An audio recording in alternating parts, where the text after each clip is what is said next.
Halo guys, apa kabar? Kali ini kita akan membahas alur sebuah film bertemakan survival atau bertahan hidup lagi. Film berdasarkan kisah nyata ini menceritakan sekelompok backpacker yang mencoba menjelajahi hutan Amazon di Amerika Selatan untuk menemukan suku pedalaman Amazon yang masih terisolir dari dunia luar. Namun sayang, di tengah belantara, mereka menghadapi banyak sekali rintangan sehingga membuat mereka terpencar dan tersesat. Bagaimana cara mereka bisa bertahan hidup dan selamat? Ini dia Jungle.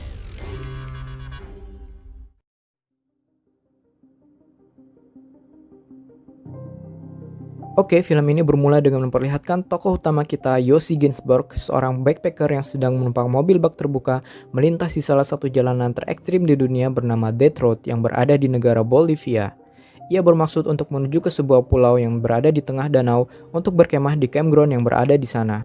Di saat akan menyeberang menggunakan perahu, Yossi bertemu dengan Markus, seorang guru dan pelancong dari Swiss yang memiliki tujuan yang sama dengannya. Mereka pun berkenalan dan memutuskan untuk membuat camp bersama.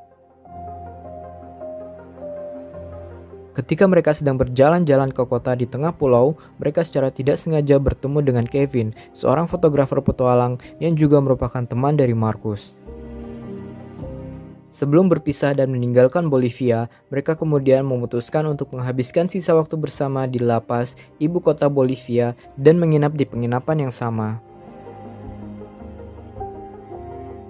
Suatu hari, Yossi yang sedang berjalan sendirian di sebuah pasar bertemu dengan Carl, yang menawarkannya sebuah petualangan menjelajahi belantara Amazon untuk menemukan suku Toromonas, suku asli Amazon di Bolivia yang masih terisolir dari dunia luar. Yossi yang tertarik kemudian mengajak Markus dan Kevin untuk ikut serta bersamanya. Sempat ragu, ketiganya pun bersepakat untuk bertemu dengan Carl terlebih dahulu untuk mengetahui detail perjalanannya sebelum memutuskan untuk ikut atau tidak dalam petualangan itu. Mereka pun kemudian bertemu di sebuah kedai kopi, dan setelah Carl menjelaskan detail perjalanannya, Kevin dan Markus akhirnya setuju untuk ikut dalam petualangan menjelajahi belantara Amazon itu.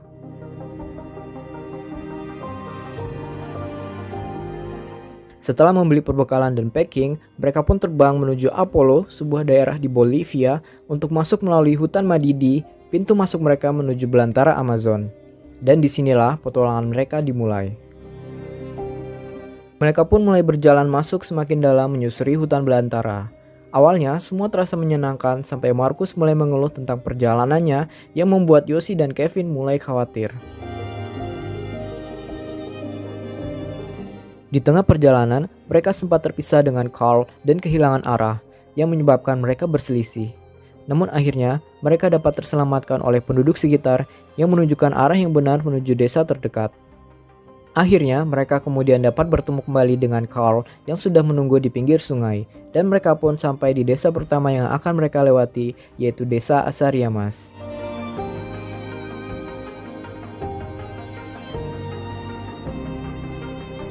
Di desa itu, mereka mampir untuk mandi dan beristirahat, bercengkrama dengan penduduk sekitar, mengisi ulang perbekalan, dan kembali melanjutkan perjalanan dengan menyusuri sungai. Mereka kemudian sempat berhenti sejenak untuk mencoba mendulang emas dan berfotoria dengan ribuan kupu-kupu beraneka warna yang terbang di sekitar sungai itu. Carl pun kemudian berburu dan mereka pun makan malam dengan seekor monyet bakar hasil buruan dari Carl. Perjalanan mereka selanjutnya terasa semakin berat saat mendapati telapak kaki Markus yang mulai lecet dan terkelupas hingga mengeluarkan darah yang menyebabkannya mengalami kesulitan berjalan. Kevin dan Yossi pun semakin khawatir karena petualangan mereka terancam gagal karena terhambat oleh Markus yang kini sulit berjalan. Dan Markus pun menyadari kekhawatiran itu.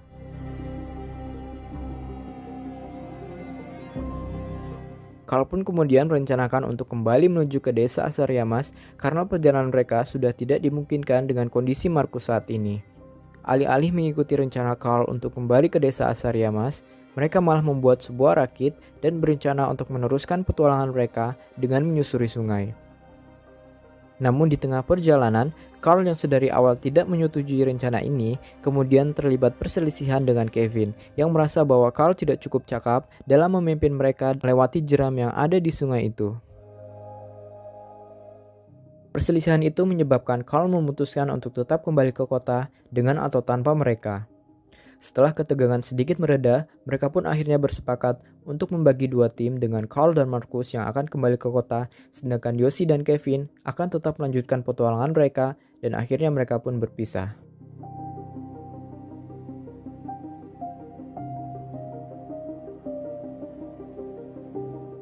Yoshi dan Kevin pun kemudian menaiki rakitnya dan mereka kembali melanjutkan petualangan mereka dengan menyusuri sungai.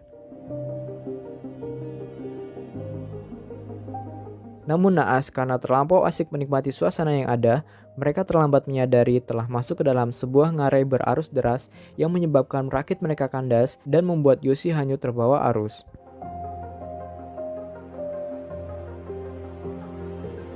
Beruntungnya, Yoshi dapat selamat setelah berhasil berpegangan pada sebuah batu dan mencoba berenang ke tepian. Setelah menyelamatkan juga tasnya yang ikut hanyut, Yoshi kemudian berjalan mencari Kevin yang terpisah dengannya. Namun usahanya sia-sia, ia kini terpisah sendiri, tanpa peralatan, juga tanpa bahan makanan yang memadai. Sadar bahwa ia harus tetap berjalan, Yoshi kemudian mulai merencanakan perjalanannya menyusuri pinggiran sungai untuk menuju ke desa terdekat, yaitu desa Kuriplaya. Suatu hari, Yoshi menemukan adanya suatu benjolan di dahinya yang semakin hari semakin terasa sakit. Ia pun menyadari ada sesuatu yang bergerak di dalamnya dan setelah mencoba mengeluarkannya, ia mendapati seekor cacing parasit yang cukup besar bersarang di bawah kulit di dahinya itu. Setelah selesai dengan urusan cacing parasit itu, Yoshi kemudian melanjutkan perjalanannya dan menemukan 2 butir telur burung hutan yang telah berisi embrio. Namun karena sangat kelaparan, ia pun tidak punya pilihan lain selain memakannya. Setelah sekian lama berjalan, akhirnya ia pun sampai di sebuah pemukiman penduduk yang telah terbengkalai dan ditinggalkan oleh penghuninya. Ia pun kemudian berasumsi bahwa ini merupakan desa Kuriplaya sehingga ia harus berjalan lagi menuju ke desa terdekat lainnya, yaitu desa Rurenbake. Namun masalahnya, kini telapak kakinya mulai mengalami hal yang sama dengan yang dialami oleh Marcus. Ia pun bersedih dan menyesal telah bersikap buruk pada Marcus dulu. Hari berganti dan Yoshi yang kembali berjalan menyusuri hutan kemudian menemukan sebuah jejak kaki di tanah dan berharap itu adalah jejak kaki Kevin. Namun setelah melihat cangkang telur burung yang ia makan kemarin, ia pun sadar bahwa itu adalah jejak kakinya sendiri dan selama ini ia telah kehilangan arah dan hanya berputar-putar saja di satu tempat. Di lain tempat, Kevin yang terdampar di pinggir sungai ditemukan oleh penduduk desa dan kemudian diselamatkan kembali menuju ke desa Rurenbake. Di sana, ia menemukan bahwa Yoshi belum juga kembali dan akhirnya ia meminta bantuan untuk mencari Yoshi yang masih hilang sendiri di tengah belantara Amazon. Pencarian pertamanya dengan menggunakan pesawat terbang tidak membuahkan hasil karena pesawat itu tidak dapat terbang cukup rendah dan lebatnya hutan di bawah membuat Kevin kesulitan untuk dapat melihat Yoshi. Hal ini membuat Yoshi semakin frustasi. Kevin pun kemudian mencoba meminta bantuan Tiko, seorang nelayan dan juga pembuat perahu lokal yang dirasa dapat membantunya karena menguasai medan pencarian Yoshi. Sempat menolak, namun akhirnya Tiko bersedia untuk membantu Kevin dan akhirnya mereka berdua berangkat untuk mencari Yoshi dengan menyusuri sungai ke hulu menggunakan perahu bermotor. Di dalam hutan, Yoshi secara tidak sengaja menemukan seorang wanita suku pedalaman Amazon yang tengah menangis sendirian. Dan akhirnya ia pun memutuskan untuk sementara waktu bersamanya sehingga ia tidak sendirian dalam berjalan menyusuri hutan. Sampai pada suatu malam, ia menyadari bahwa wanita yang menemaninya selama ini hanyalah halusinasinya saja yang membuatnya semakin terpuruk dan mulai kehilangan kewarasannya. Kini, cara berjalannya pun mulai sempoyongan dan ia mulai menggigau tak jelas. Ia pun kemudian secara tak sengaja terperosok ke dalam sebuah lumpur hidup dan membuatnya terjebak di dalamnya.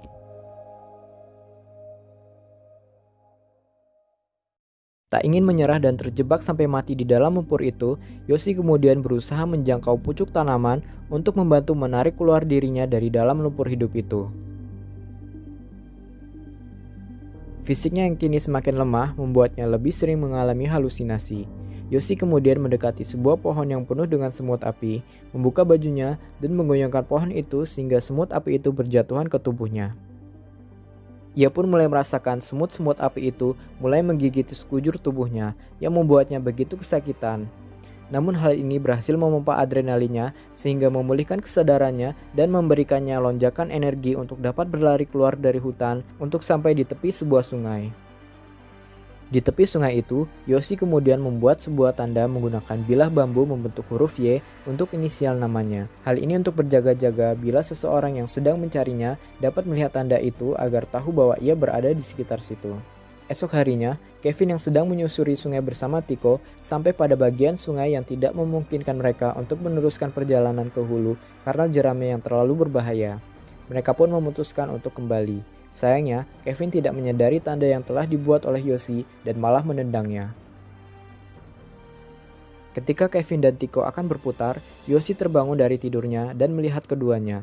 Dengan sisa tenaganya, ia mulai merangkak untuk lebih dekat dengan sungai dan berdiri di sana berharap dapat terlihat oleh mereka.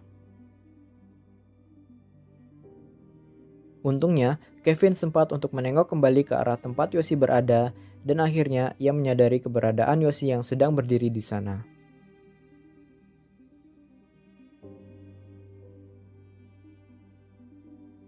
Kevin dan Tiko pun memutarkan kembali perahunya ke arah tempat Yoshi berada. Dan akhirnya, Yoshi pun dapat diselamatkan dan dibawa kembali ke desa.